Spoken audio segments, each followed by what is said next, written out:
I'm Andrew McCrae, host of Farming the Countryside. Conservation is important to us here on our multi-generational farm in Missouri, and we continue to be inspired to try new things based on the shared experiences of other producers. There's no better proving ground for climate-smart practices than working farms and ranches. We're visiting operations around the country to learn how conservation is driving agriculture into the future for healthier soils, improved yields, more resiliency to weather, and diverse habitats that benefit both farming and the ecosystem around us. Today we're in Maryland. We're in Roostburg, Maryland. We're not in the city, we're in the suburbs of Roostburg, which is a little area, a crossroads with about 20 people outside of Centerville, Maryland. We're on Relief Farm. I am an organic poultry grower, and then I rent out the cropland to a local farmer. Nancy Metcalf, I'm the district conservationist here in Queen Anne's County. We're here to talk about the CSP program that Andrew's participated in and to talk about what opportunities there are for other landowners. You're looking at a producer's operation and seeing what their objectives are overall for the big picture for them, and then thinking about the different programs that we have and how those programs can possibly help them accomplish some of those things. The CSP activities that I've done here have been related to the farmstead and the pasture areas that I have for the organic chickens, and also in some pasture I have at home.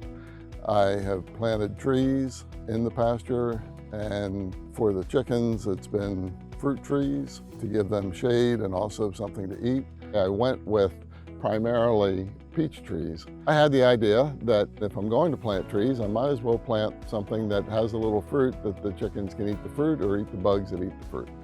So that's why I didn't want anything that would get real tall.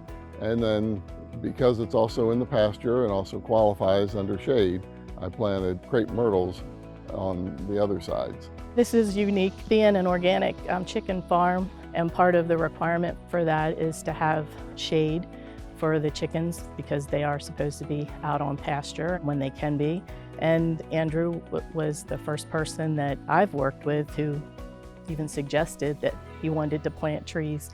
And so CSP had an enhancement for tree planting that was to plant trees that were food producing for wildlife or for humans. He came up with a planting plan for his chicken pastures to add those trees in here to create shade and food source for the chickens. The Maryland landowners specifically, I think they can be leaving a lot on the table when it comes to forestry CSP. If they have a forest management plan, everything in that plan, those recommendations, we can act on those. Say a woodland that is neighboring a crop field that the landowner hasn't done anything with. You know, it's just sat there and they're not getting any income from it. They might see wildlife as an objective.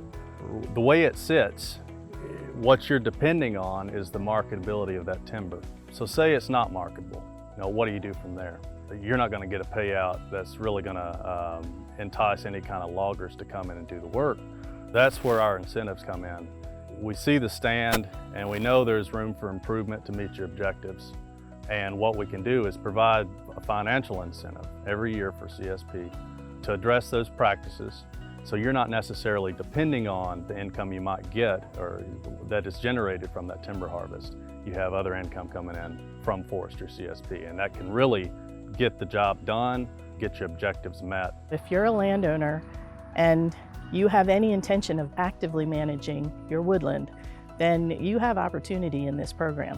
If you wanted to do a timber harvest even, you could work with a licensed forester and then work with us and create a timber harvest plan that's going to benefit wildlife or improve the overall stand and the longevity of your stand.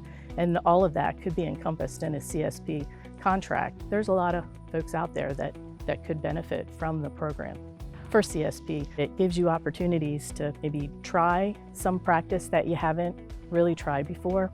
I think the biggest thing that a producer needs to know, whether you're a forestry landowner or if you're a cropland landowner, that the minimum payment is $1,500 a year. And you could get that for 5 years for a total of $7,500 over that 5-year period.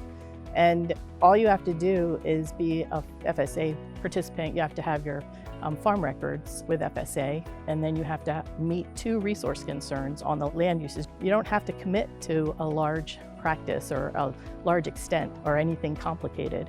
There's a really big list of enhancements that you can choose from.